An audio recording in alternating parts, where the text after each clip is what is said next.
Alô, gente de todo o meu Brasil, a graça e a paz de Cristo reine sobre nossas vidas.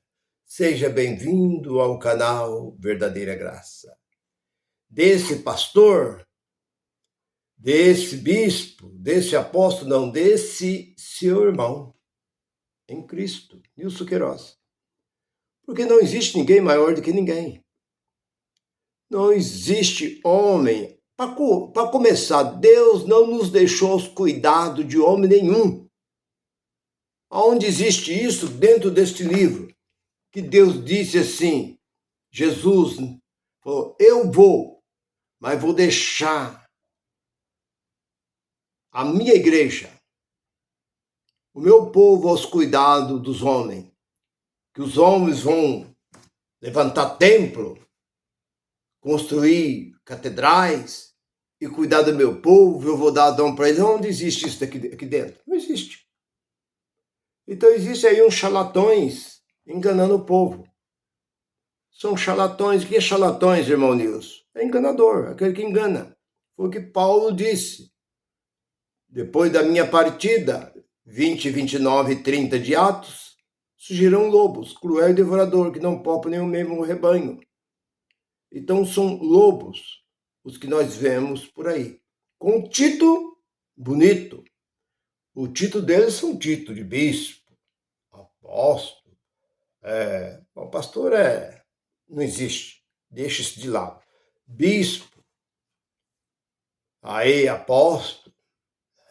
Esses missionários. Esses homens, tal. Então eles gostam desses títulos. Agora, se eu soubesse o que significa pastor dentro desse livro aqui, você repudiava essa sua carteirinha de pastor. É que você não conhece esse livro. O que esse livro chama? Esse livro chega a chamar pastor de cachorro, pastor de ladrão, pastor de lobo. Está dentro desse livro aqui, ó. Você quer saber onde está? Isaías 56, versículo 11 e 12. João 10 e 10. Atos 20 e 29 e 30. Capítulo 20 ali de Atos. Você vai encontrar. Jeremias 23. Você fica aí se cantando de galo aí, porque agora eu sou pastor. Eu tenho vergonha dessa palavra pastor. Então, por isso que eu não o chamo de pastor. De vez em quando eu esqueço e acabo falando, mas eu não o chamo. Porque eu fui dessa turma, carteirinha, todo ano renovava, eu pegava a carteirinha. Todo ano a igreja vinha, agora o ano tal, nova carteirinha. Nova carteirinha. Acabou. Há uns 4, 5 anos quando pegam esse lixo. Esse lixo parou de vir nas minhas mãos. Graças ao bom Deus. Mas voltando para a mensagem que eu tenho, essa nova, o título é Nova Unção. Eu quero agradecer todos os meus irmãos, minhas irmãs, de todo esse Nordeste. Ei, povo do Norte, é um povo maravilhoso.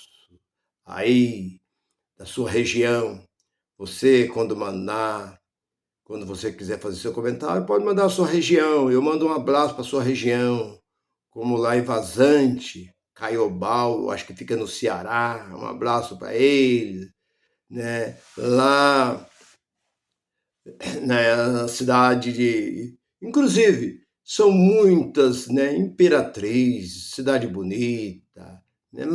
Bacabal, os irmãos de lá, os irmãos lá de Santa Inês, cidade maravilhosa. Um abraço, São Luís, toda essa região do Nordeste. O nosso Brasil é lindo e o povo é mais lindo ainda. Esse povo recebe a gente com carinho, com amor. Não, vamos para minha casa. Não, você vai dormir, você dorme em rede? Não, eu não costumo dormir em rede, não, mas aqui nós dormimos na rede. Nós colocamos a rede, é muito quente, aqui nós dormimos na rede. Não, irmão, deixa quieto. Eu não gosto, eu nunca dormi em rede. Eu nem sei como é que se dorme em rede, né.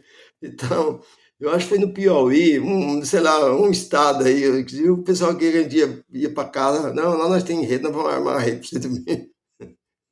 Mas tudo bem, é um povo maravilhoso. Deus continua derramando a graça sobre a vida de vocês. E a mensagem é essa nova unção. O que eu quero dizer com isso? Eu quero contar aqui uma pequena história, um pouco da minha vida, pela experiência que eu tenho por longos anos dentro desse movimento. E eu tenho uma bagagem, eu tenho experiência. Eu não falo porque eu li, eu falo porque vivi.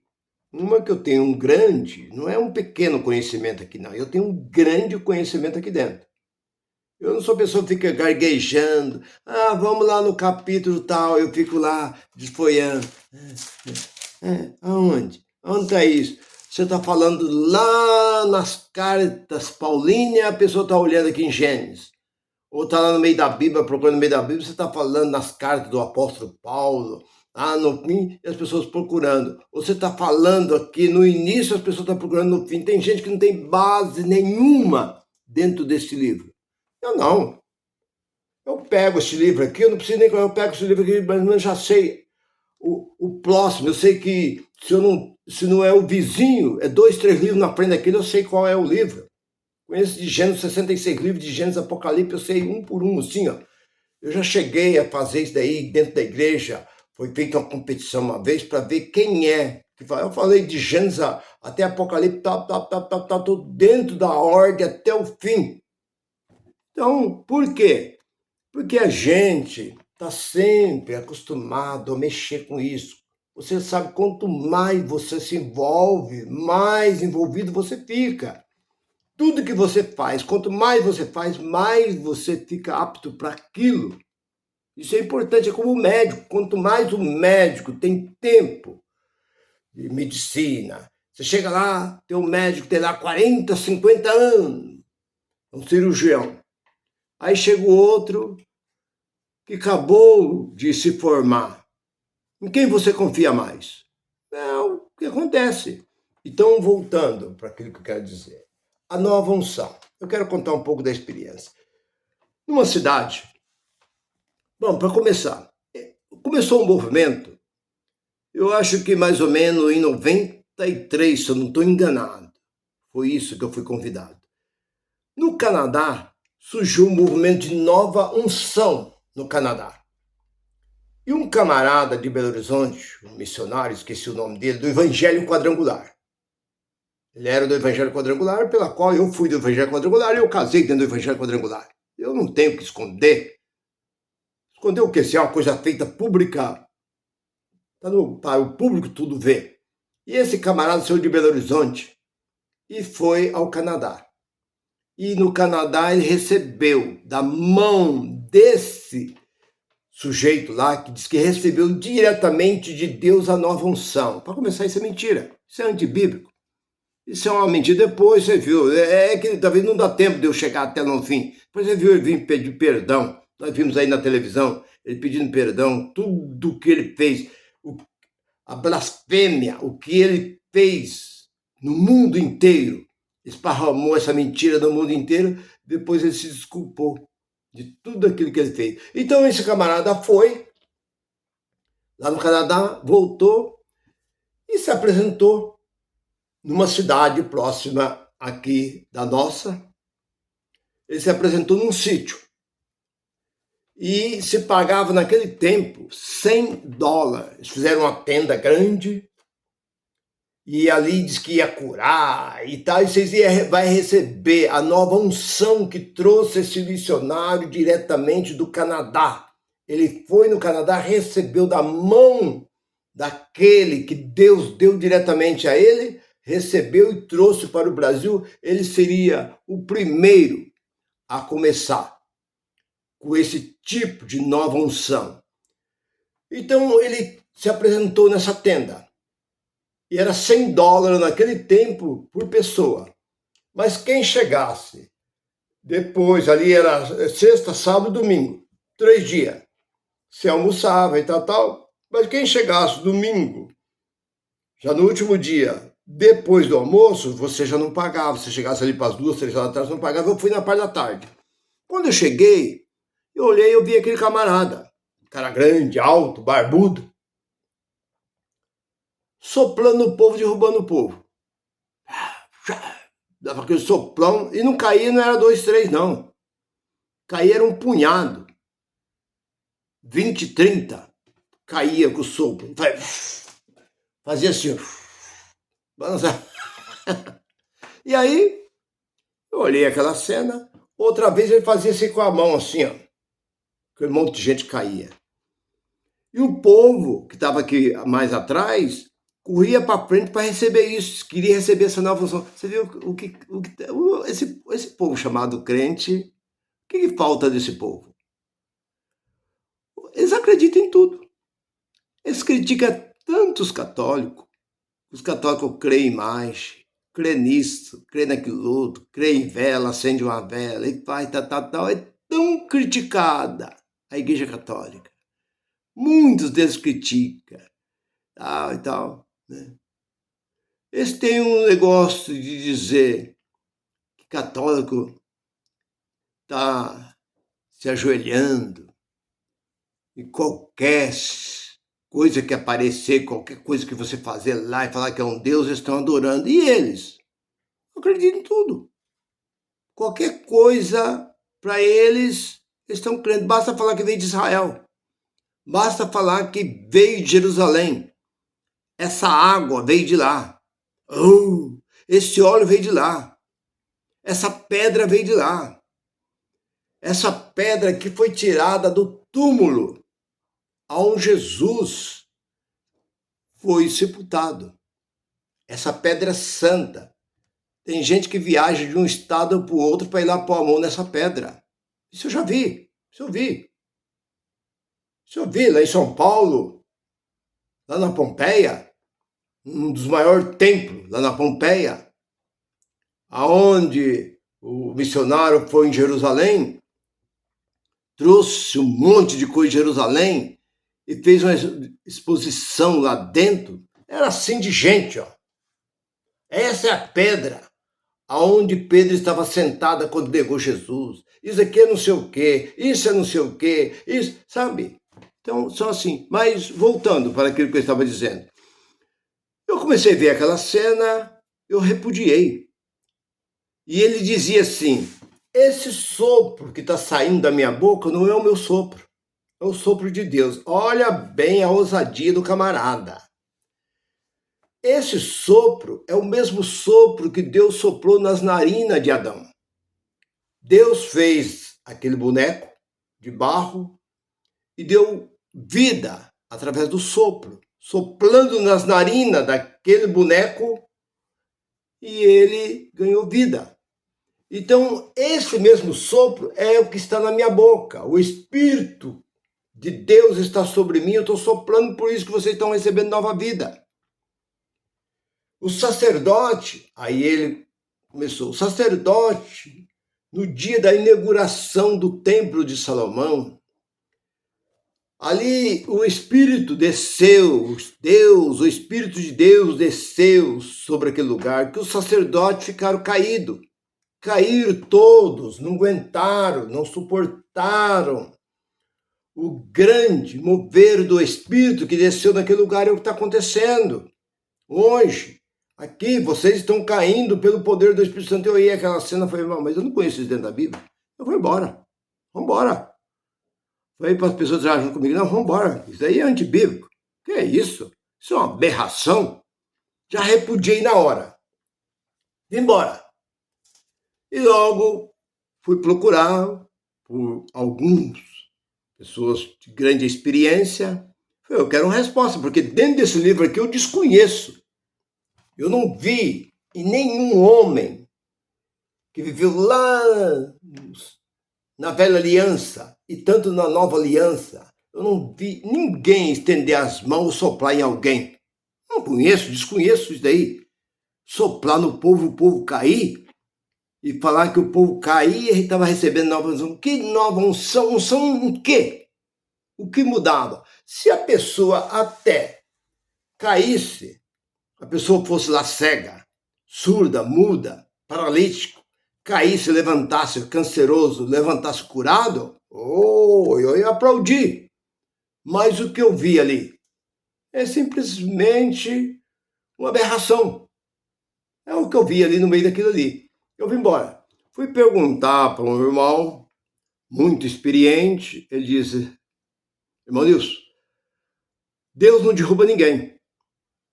Não existe dentro da Bíblia, em parte nenhuma, Deus derrubando o seu povo. Isso não significa nada. Quando o anjo desceu para falar com Daniel, Daniel caiu. O anjo mandou ele levantar. Fica de pé, que eu falarei contigo. Deus não fala com o homem deitado. O homem tem que estar de pé. Então isso é antibíblico, isso não existe. Mas o tempo foi passando. Logo, e aí começou. Esses pastores que estavam lá nesse movimento foram lá para esse camarada colocar a mão na cabeça dele para ele receber também essa unção. Aí a igreja que eu congregava, o pastor de lá também recebeu. Aí voltou, pastor da Assembleia, pastor de várias denominações, principalmente pentecostais, bem entendido. Que as igrejas mais bagunçadas que existem são as pentecostais. As igrejas tradicionais têm mais respeito por esta Bíblia. Mas esse povo pentecostal é um povo que gosta muito de anarquia, gosta muito de bagunça. E eles começaram a trazer para a sua cidade, para as suas igrejas. E na nossa começou esse negócio. Chegava lá derrubando o povo. E o que me chamava a atenção, que ele mandava um grupo de pessoas ficar atrás para segurar. Eu olhava e falava assim, espera um pouco. E eu lá dentro, olhando aquela cena, falava, espera um pouco. Não, eu recebi essa unção do missionário que recebeu lá do Canadá, ele trouxe aqui para o Brasil e eu recebi a posição das mãos dele. Essa unção está sobre mim. Põe a mão na cabeça, derrubar. Eu olhei e falei assim, espera um pouco. Atrás tinha que ficar uma pessoa para segurar, para não deixar a pessoa cair. Eu falei, espera um pouco. Deus não precisa de ajuda humana. Deus nunca precisou, porque isso está em Atos capítulo 17, versículo 25. Deus não carece da nossa ajuda para nada. Nós somos inúteis para Deus. Deus não quer nossa ajuda. Nós não precisamos ajudar Deus em nada. Deus é autossuficiente para tudo. Ele criou todas as coisas sozinho, só pelo poder da sua palavra. Olhamos para aquela passagem do carro de boi, que Davi estava levando a arca. Eu não vou entrar muito nessa daí para não tomar muito tempo, mas Davi estava levando a arca num carro novo. E o boi tropeçaram. E na hora que o boi tropeçou, um dos servos de Davi tentou segurar a arca, Deus matou aquele servo de Davi na hora. Ele caiu morto. Agora, 3 coisas estavam erradas ali. Primeiro, quem poderia tocar na arca era somente a tribo de Levi. Ninguém mais poderia tocar na arca. A arca só poderia ser conduzido pela tribo de Levi. Davi não era levita. Segundo, ela não poderia ser carregada em carro. Ela tinha que ser carregada no ombro. Colocava um varão, põe no ombro, 4 homens e saía carregando. Levita também.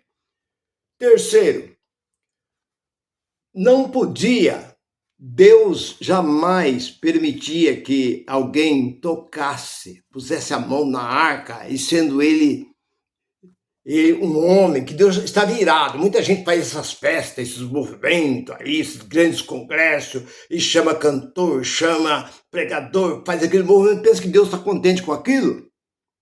Deus muitas vezes está irado. Davi estava contente, dançando, ele tocando flauta, o sacerdote, aquela festa, e levando a arca. De repente os bois tropeçaram. Quando os bois tropeçaram, que a arca foi caindo, mas eu acredito que Deus fez aquilo de propósito, que ela não ia cair. E o homem levou a mão para segurar, ele morreu na mesma hora. Aí Davi se prostrou-se diante de Deus. Então vocês veem muito bem o que eu quero dizer. Então a gente tem que entender que o povo, muitas vezes, faz certas coisas por falta de conhecimento. Veja o que os outros estão fazendo, porque tem que ter um significado. Se o povo cair, como eu estava fazendo, voltando, como a arca, Deus não quis ajuda daquele homem para segurar a arca. Como se é Deus que estava derrubando aquele povo, por que que Deus ia querer que alguém ficasse atrás para segurar? Quer dizer que então Deus não era suficiente para fazer com que a pessoa recebesse a unção e caísse igual uma pena, batesse no chão. Não, tem que alguém segurar. Se a pessoa fosse meia gorda, meia pesada, tinha que duas pessoas segurar e soltar e pôr a pessoa deitada. E eu ficava olhando aquela cena, eu via muita pessoa ficava com os olhos abertos assim, depois fechava, ficava com os olhos abertos. Falei, pô, um pouco, se essa pessoa caísse no chão e levantasse curada, ou se essa pessoa caísse no chão e ficasse falando, orando, mas não, ela ficava quieta, dormindo, até esperar. Ele falava amém, amém, para todo mundo levantar. Eu pegava a minha esposa e meu filho, nós ia embora, saía no meio. Ficava tão irado, indignado de ver essas coisas. Passou alguns tempos, surge um movimento lá em Bogotá. Bogotá é a capital da Colômbia.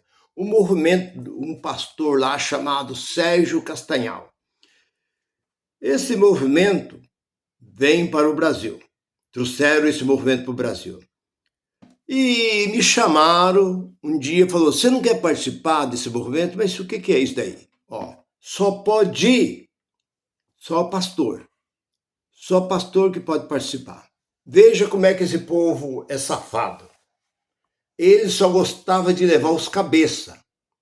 Eles não queriam levar os membros, eles levavam os cabeça porque eles conseguiam fazer uma lavagem na cabeça dos cabeças do movimento, que eram os pastores, e eles traziam aquela imundícia para dentro da sua igreja. Aí eu falei, mas como é que é isso? Não, nós não pode contar. Mas como não pode contar? Esse movimento é tremendo. O nome dele é tremendo. Não, mas como é que eu vou num negócio? Não, não pode. Lá você não pode levar máquina fotográfica, porque tempo não tinha celular. Não pode levar máquina fotográfica, isso já foi agora, já no fim, já perto de 98, 99, por aí mais ou menos. Você não pode anotar nada, você não pode conversar, você não pode ficar perto da sua esposa e mulher fica separada do homem, lá você tem que fazer e tal, e lá eles falam assim, Deus é tremendo. Aí eles falam, Deus é tremendo. Mas me conta um pouco para eu poder ver se eu posso ir nisso. Não, não pode. Lá não pode contar nada. Mas se contar, e fosse contar, a maldição de Deus vem sobre a sua vida. Lá você tem que guardar segredo. Todo mundo que vai lá tem que guardar segredo. A única coisa que eu posso falar é que lá você tem que regredir. Você tem que ir regredindo até você deixar de existir. Como? Você vai voltando até sentar no ventre da sua mãe e depois você deixar de existir. Oxa, uala! E o que mais? Lá você tem que perdoar Deus. Se você estiver zangado com Deus, você perdoa Deus. 3 dias desse encontro vale como 20 anos de crente. Um crente que tem 20 anos e você com 3 dias, você tem muito mais poder, muito mais unção do que ele. Peguei e falei assim, mas espera um pouco, esse negócio está errado. Quem faz isso é os budistas. Budista que é calado, eles entram calado, faz suas orações, suas rezas calado, não conversa.